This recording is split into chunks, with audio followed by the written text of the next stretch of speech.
I'm Karina Okotel, and this is the weekly wrap-up. On Thursday, Victoria's opposition leader Michael O'Brien moved a motion of no confidence in Premier Daniel Andrews, which will be debated next month. To support the motion, you can go to noconfidence.com.au. This website gives a long list of reasons why it's come to this.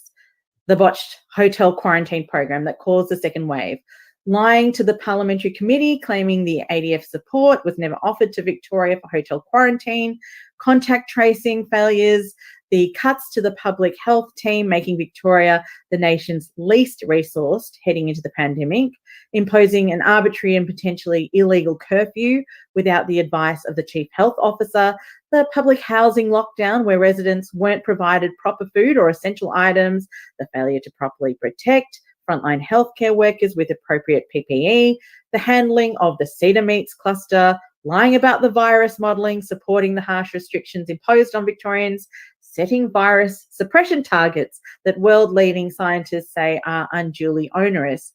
And on top of all of this, risking Victorian and Australian sovereignty by signing us up to China's Belt and Road Initiative.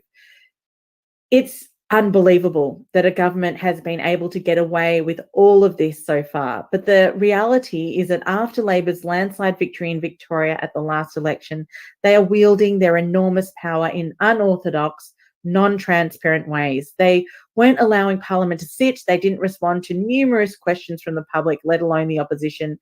They've stretched the definition of democracy so far until, for Victorians, it almost feels like we live under some kind of autocratic ruler where we have no voice, we're treated like children, where only government knows best, and decisions about our rights, what time we can and can't leave our home, are seemingly arbitrary.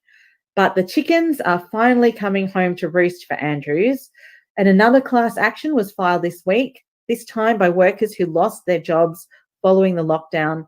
This case will argue that the Andrews government is liable for damages because its failed hotel quarantine led to the second wave and the introduction of stage 4 restrictions based on the findings of Victorian Department of Health and Human Services, Dr. Charles Alpern.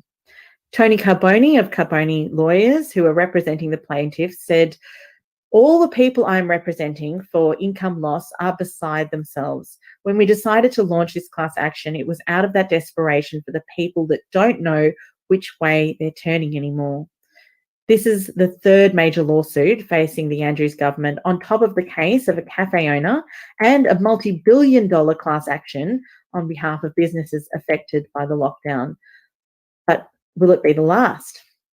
Now, on a much more positive note, this week, history was made with peace deals brokered by President Trump entered into between Israel and the United Arab Emirates and Bahrain. Joining me now is Senior Policy Analyst at the Australia, Israel and Jewish Affairs Council, Jamie Hymes. Welcome, Jamie. Thanks, Karina. Thanks for having me here today. No. And can you tell us a bit of background in relation to how this deal came about? It's a very momentous deal. I suppose a year ago, no one would have expected for these to happen and two on the same day to be entered into. What it all means and the background there. Well, it's a tectonic shift in the way peace is negotiated in the Middle East. There was always this theory that before Israel could establish proper normalised relations with any of the Arab states, it would first need to establish peace with the Palestinians. And this deal has shown that not to be the case. But this has had quite a long lead-up time. Israel and some of the Gulf states, especially the UAE, Bahrain, even the Saudi Arabians, had realised, the Gulf states had realised for quite some time that Israel was not their main enemy in the Middle East. Their main concern is with Iran. Iran has, as everyone knows, had its Islamic revolution back in 1979. And ever since then, one of the key tenets of this revolution has been exporting the revolution. So to facilitate that, it's been stirring up trouble right through the Arab world. Obviously, it's sort of pretty much taken over Lebanon through Hezbollah. It stirred up the civil war in Yemen, which is a real point of concern for the Gulf states and Saudi Arabia because it's right next to them. And Saudi Arabia and the UAE have taken an active part in trying to restore the UN recognised government to power in Yemen. It's also, it's got Palestinian Islamic Jihad and Hamas in Gaza. It controls a lot of the militia in Iraq that are making Iraq practically ungovernable.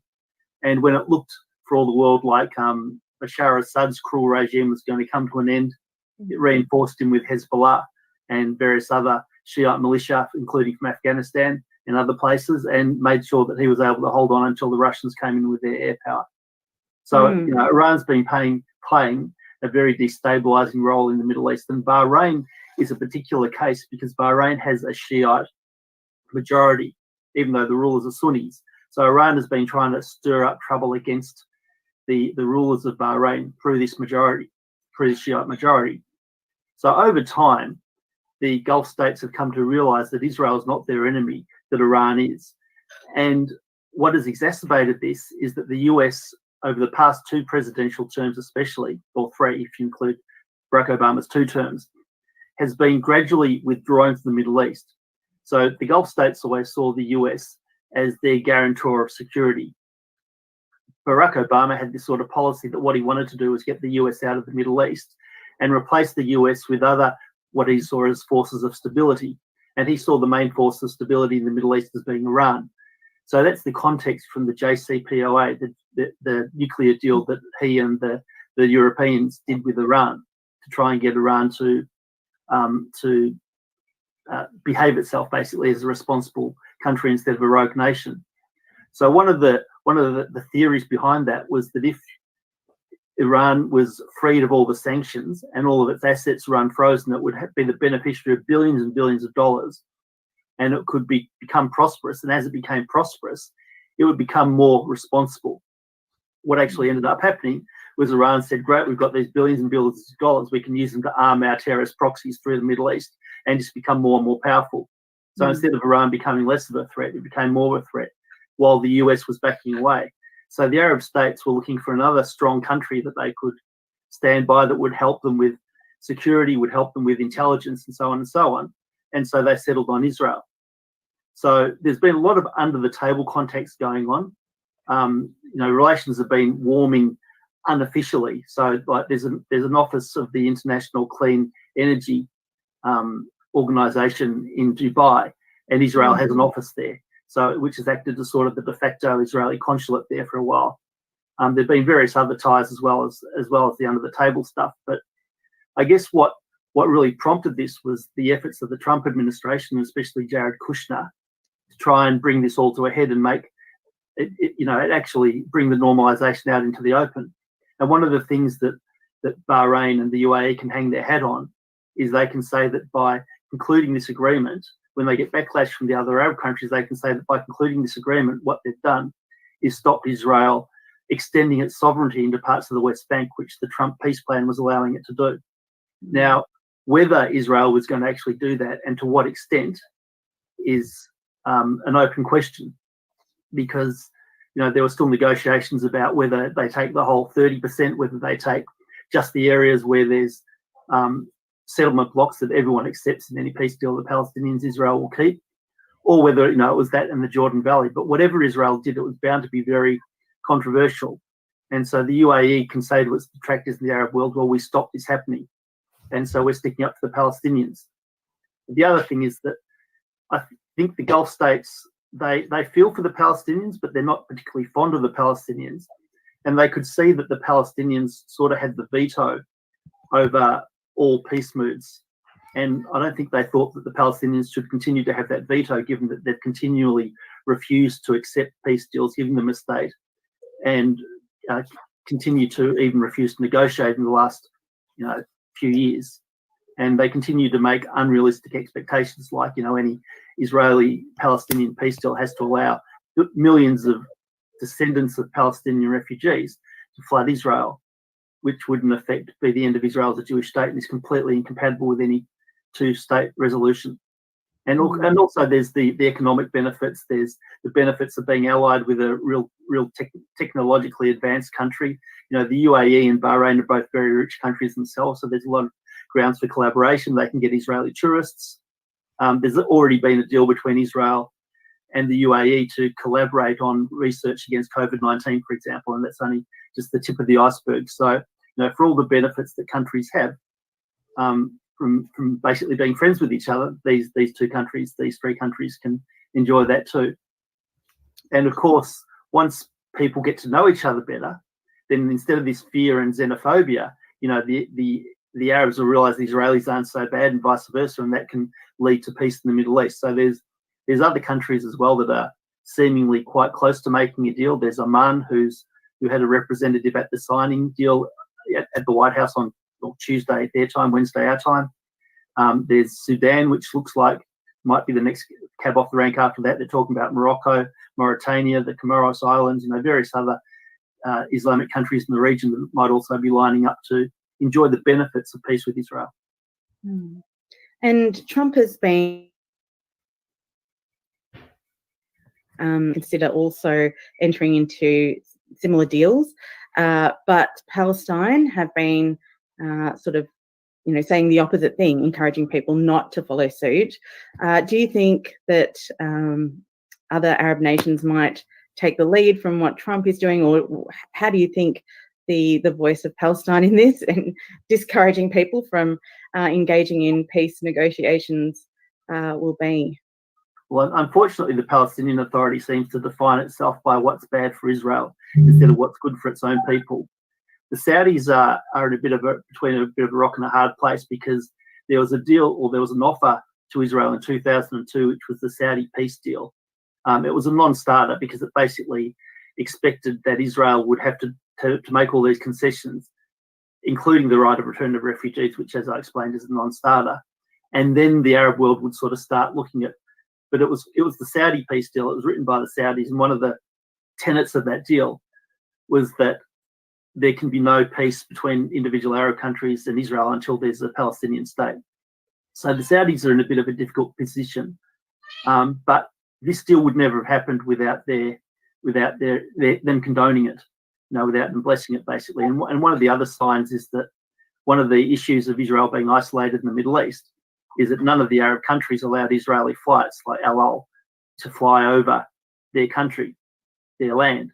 So flights to Israel had to take this very circuitous route. And since the peace deal or the normalization deal has been concluded, the Saudis have said that any Israeli flight to anywhere in the world can overfly Saudi Arabian airspace. So the Saudis might be holding off. The axis of resistance under Iran will certainly hold off, like Yemen, Lebanon, Syria. Syria and Lebanon are still technically at war with Israel. Iraq's dominated by Iran. So while the current administration is more pro-Western, it's also quite weak. So Iraq, there may be quite some time before there's any move with the Iraqis, and obviously Jordan and Egypt already have peace deals with Israel. Jordan since 1994 and Egypt since 1978.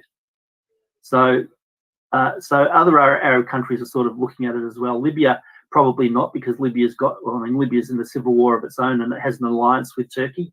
And Turkey's also very antagonistic to Israel, even though Turkey itself does have, ambassadors with Israel and so on, has normalized relations. But most of the other Arab countries, I think they're looking at it more positively. Certainly, all the Gulf states and a lot of the Northern African states as well. And Trump has been nominated for a Nobel Peace Prize. Yeah. There are some that are not making very big a deal of it, downplaying the significance of these peace deals. Mm-hmm. Do you think it could have come about even, let's say, during Obama's time, or even, 1-2 years ago? How significant is this, and does it set the tone for hopefully further peace deals, despite everything else happening? It is very significant. I did see an editorial in the Wall Street Journal saying that if this had happened under a Democratic administration, official Washington would be all over it, giving step-by-step details of how it all happened, and the people in the Oslo town hall would be taking a much keener interest as well. But it probably wouldn't have happened under an Obama administration, because the Obama administration prioritized the Palestinians. And there's actually a speech that John Kerry gave in, I think it was 2016 actually, that's been doing the rounds in Washington, where he made it very clear that, he sort of referred to people in Israel and others saying maybe we can have peace with our country without the Palestinians. And he said in no uncertain terms that was never going to happen. The Palestinians had to come first. So, under Obama, it wouldn't have happened because he just had a different perspective, and his view always seemed to be to suck up to his enemies and have a whack at his friends.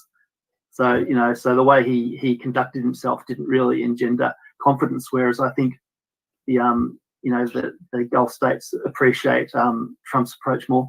Yeah, so certainly there are grounds for further moves, and with a bit of luck, by the end of the year we'll see a few other Arab states grasp the nettle, and the Trump administration will certainly deserve a lot of the credit for that.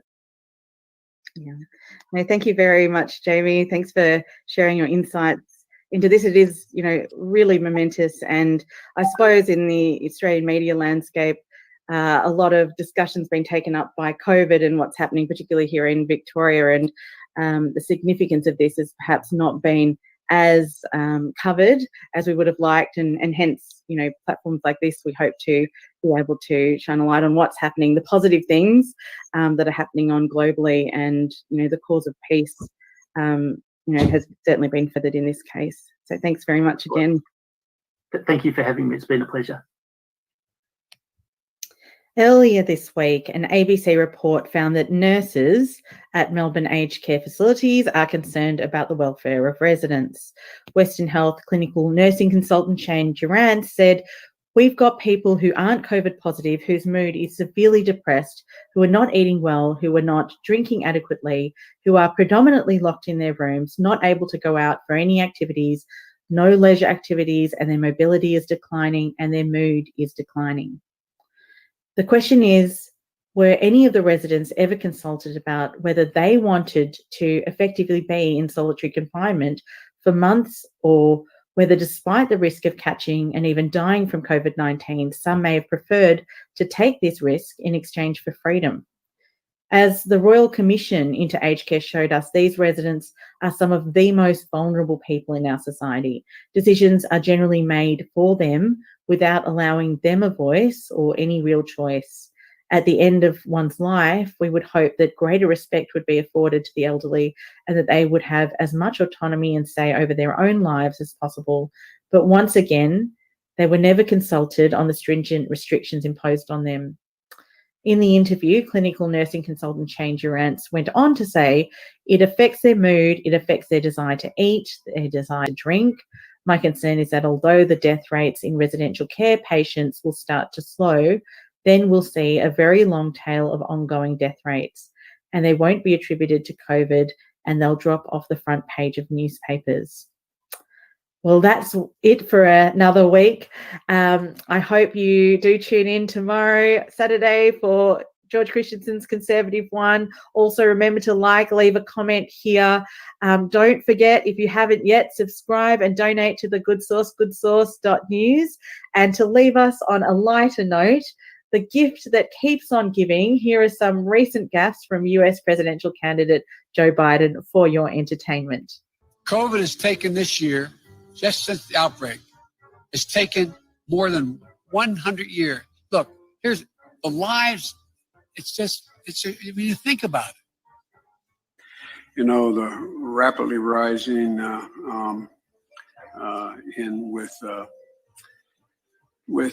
don't know. I just spoke at Dartmouth on healthcare at the medical school, or not. I guess I wasn't actually on the campus, but the people from the medical school were at the. I want to be clear. I'm not going nuts. I'm not sure whether it was a medical school or where the hell I spoke, but it was on the campus. I propose I'm going to just like the high school.